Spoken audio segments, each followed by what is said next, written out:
UNESCO പുരസ്കാര നിറവിൽ കോഴിക്കോട് കരിവന്നൂർ കുന്നമംഗലം ഭഗവതി ക്ഷേത്രം താലപ്പൊലി മഹോത്സവത്തോടനുബന്ധിച്ച് നടന്ന ചടങ്ങിൽ പുരസ്കാരം ക്ഷേത്ര രക്ഷാധികാരി ഏറ്റുവാങ്ങി.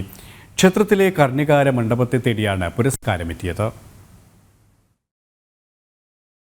16 കോൽ കർണികാര മണ്ഡപത്തിന്റെ പുനർനിർമ്മിതിയാണ് പുരസ്കാരത്തിന് അർഹമായത്. പഴയ തനിമ ഒട്ടും ചോരാതെ വാസ്തുവിധി പ്രകാരമാണ് മണ്ഡപം പുനർനിർമ്മിച്ചത്. ക്ഷേത്രസന്നിധിയിൽ നടന്ന ചടങ്ങിൽ യുനെസ്കോ മുൻ പുരസ്കാര ജേതാവ് എം വിനോദിൽ നിന്ന് ക്ഷേത്രരക്ഷാധികാരി ശാരദാമ്മ പുതുശ്ശേരി പുരസ്കാരം ഏറ്റുവാങ്ങി. വളരെയധികം സന്തോഷമുണ്ട്. കാരണം നമ്മുടെ ഒരു കൊച്ചു ഗ്രാമത്തിലേക്ക് ഇത്തരത്തിൽ യുനെസ്കോൻ്റെ ഒരു അവാർഡ് എത്തുക എന്ന് പറയുന്നത് അത് ക്ഷേത്രത്തെ സംബന്ധിച്ച് മാത്രമല്ല, നമ്മളുടെ ഒരു പ്രദേശത്തിന് തന്നെ ലോകത്തിൻ്റെ ഭൂപടത്തിലേക്ക് കരുവണ്ണൂരിനെ എത്തിക്കുക എന്നുള്ള ഒരു വലിയൊരു സന്തോഷമുണ്ട്. അതോടൊപ്പം തന്നെ ഇത് യുനെസ്കോ പ്രത്യേകമായിട്ട് അന്ന് പറഞ്ഞിരിക്കുന്നത് മറ്റ് ആരാധനാലയങ്ങൾക്ക് മാതൃകയാവുന്ന രീതിയിലാണ് നമ്മൾ പൈതൃക സംരക്ഷണത്തിലൂടെ തന്നെയാണ് ക്ഷേത്രത്തിൻ്റെ കർണികാര മണ്ഡപത്തിനെ പുനർനിർമ്മിച്ചിട്ടുള്ളത്.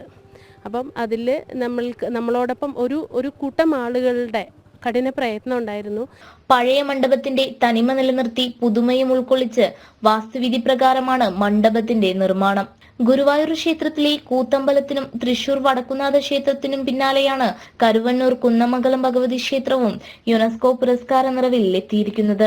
സച്ചിൻ ദേവ് MLA, NK രാഘവൻ, വിവേക് സാഗ്നി, രഞ്ജൻ പ്രമോദ് തുടങ്ങിയ രാഷ്ട്രീയ, സാമൂഹിക, സാംസ്കാരിക മേഖലകളിലെ നിരവധി പ്രമുഖർ ചടങ്ങിൽ പങ്കെടുത്തു. ജനം, കോഴിക്കോട്.